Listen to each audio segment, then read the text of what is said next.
इस बार आईबीपीएस ने अपने रिक्रूटमेंट प्रोसेस में थोड़ा सा चेंज किया है। आपको एक बार बता देते हैं कि आपको किस तरह से यहाँ पे ये चीज़ें करनी है। तो जिन कैंडिडेट्स को इंटरव्यू के लिए इन्होंने बुलाया है उनसे कहा है कि भाई जिस तारीख को आपका इंटरव्यू है उससे एक दिन पहले तक आपको अपने डॉक्यूमेंट अपलोड कर देने हैं। लगभग 2 तारीख से 7 तारीख तक आपके इंटरव्यू होंगे। तो उसका कहने का मतलब ये है कि मान लो आपका इंटरव्यू है 4 तारीख को, तो आपको 3 तारीख तक अपलोड कर देने हैं आपके सारे ओरिजिनल डॉक्यूमेंट। क्या क्या अपलोड करने हैं, कैसे अपलोड करने हैं, क्या उसका फाइल साइज़ होना चाहिए, कौन सा उसका फाइल का फॉर्मेट होना चाहिए, वो सब हम आपको बताने वाले हैं। तो देखिए, सबसे पहले वीडियो के डिस्क्रिप्शन में आपको लिंक दिया हुआ है, तो उस लिंक पे आप जाएंगे तो आपको कुछ इस तरह से आपका पेज दिखाई देगा। यहाँ पे आपको अपना रजिस्ट्रेशन नंबर डालना होगा, पासवर्ड या फिर डेट ऑफ बर्थ आप डाल सकते हो, और उसके बाद में कैप्चा कोड डाल के यहाँ पे सबमिट कर देना है। और यहाँ पे ये जो है वो मोबाइल वर्जन पे नहीं होगा, डेस्कटॉप वर्जन पे होगा। अगर आपके फ़ोन में हो जाता है तो ठीक है, अदरवाइज़ आप कंप्यूटर या लैपटॉप से ट्राई कर सकते हैं। इसके बाद में फिर कुछ यहाँ पे एक पॉपअप मैसेज आया है। तो यहाँ पे कहते हैं kindly bring all documents in original at the time of interview for verification, for more details kindly refer your interview call letter. तो ये कहते हैं कि सारे डॉक्यूमेंट आपको लेके आने इंटरव्यू में, क्योंकि उसी टाइम पे डॉक्यूमेंट वेरिफिकेशन होता है। ज़्यादा जानकारी के लिए आप इंटरव्यू का जो कॉल लेटर है वो पढ़ सकते हो।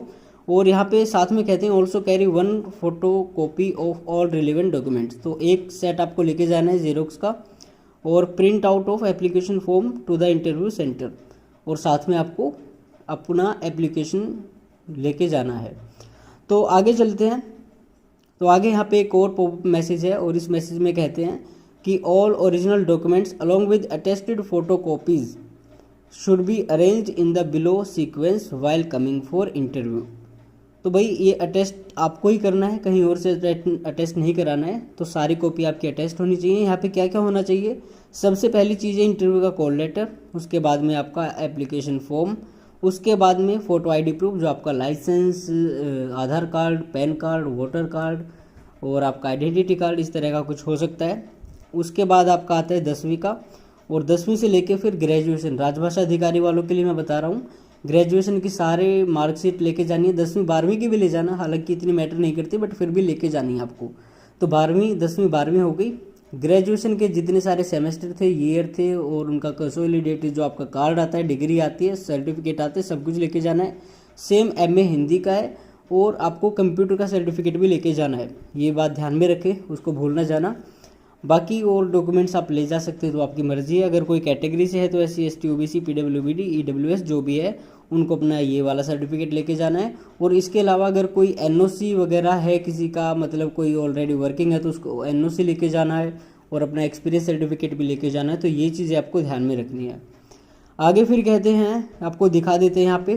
तो अपलोड की बारी आती है, उसके बाद आपकी कुछ डिटेल्स आएंगी, और यहाँ पे अपलोड के बारे में बताएं तो आपका फॉर्मेट होना चाहिए PDF में डॉक्यूमेंट होना चाहिए, और उसका साइज़ होना चाहिए मैक्सिमम 1 MB से कम। तो यहाँ पे कहते हैं देखो, 10वीं की होगी आपकी मार्कशीट होगी, जो भी आपका सर्टिफिकेट है, उसके बाद में डिग्री, PG और सर्टिफिकेट। यहाँ पे आपको कौन सी चीज़ें लगानी है? 10वीं की तो आपने कर दी अपलोड, तो आप लगा देना। अगर चाहो तो 12वीं की लगा सकते हो, नहीं तो ग्रेजुएशन, पोस्ट ग्रेजुएशन, कंप्यूटर के, और कास्ट का सर्टिफिकेट। कास्ट का सॉरी अलग है, सीरियल नंबर 3 पे। तो यहाँ पे 12वीं, BA, MA और कंप्यूटर सर्टिफिकेट सीरियल नंबर 2 पे। सीरियल नंबर 3 पे अपना कास्ट का सर्टिफिकेट, और सीरियल नंबर 4 पे कहते हैं आपका ID कार्ड, जो कि वोटर कार्ड, आधार कार्ड जो भी हो सकता है। उसके बाद कहते हैं नंबर 5 पे कि आपके पास अगर कोई ऑलरेडी एम्प्लॉयड हो, आप कहीं पे वर्किंग हो, तो आपका वर्क एक्सपीरियंस यहाँ पे लगा देना है अपलोड करके। तो वो एप्लीकेबल है हो या नहीं हो वो देख लेना। अगर काम नहीं कर रहे हो तो नॉट एप्लीकेबल आएगा, अगर एप्लीकेबल मतलब काम कर रहे हो तो एप्लीकेबल आएगा, और यहाँ पे आपको अपलोड कर देना है। उसके बाद फिर सीरियल नंबर 6 पे कहते हैं वर्क एक्सपीरियंस सर्टिफिकेट 21/8/2023 तक ही काउंट होगा। तो अगर आपकी कहीं पे ज्वाइनिंग हुई है तो आपको वो ज्वाइनिंग लेटर, कन्फर्मेशन लेटर डालना है। नंबर 7 पे फिर कहते हैं जो लोग यहाँ पे कहीं पे काम नहीं कर रहे तो उनको नोट एप्लीकेबल कर देना है हर चीज़ में। नंबर 7 पे भी यही कहते हैं नो ऑब्जेक्शन सर्टिफिकेट भी आपको अपलोड करना है। अगर कहीं पे वर्किंग हो तो वो बनवा लेना आप। बाकी आपको नोट एप्लीकेबल करना है जो बेरोज़गार हैं।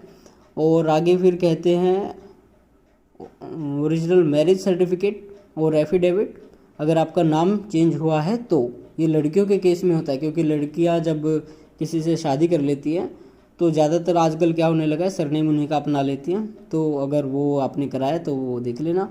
बाकी नंबर 9 पे कहते हैं all other relevant documents, certificates, marksheet, experience certificate on which your eligibility is decided. तो बाकी सारे आपको अदर डॉक्यूमेंट लगाने हैं जहाँ पे आपकी एलिजिबिलिटी डिसाइड होती है, मतलब एलिजिबल आप होते हो, तो ये आपको एलिजिबल करना है।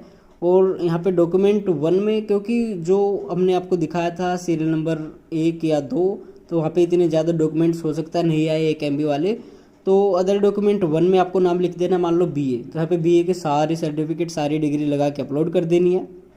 उसके बाद नंबर 2 पे आप लिख देना MA के सारे कर देने हैं। और उसके बाद में फिर आपको ये नंबर 3 पे दिया हुआ है, तो यहाँ पे कंप्यूटर सर्टिफिकेट या कुछ और आप अपलोड कर सकते हो।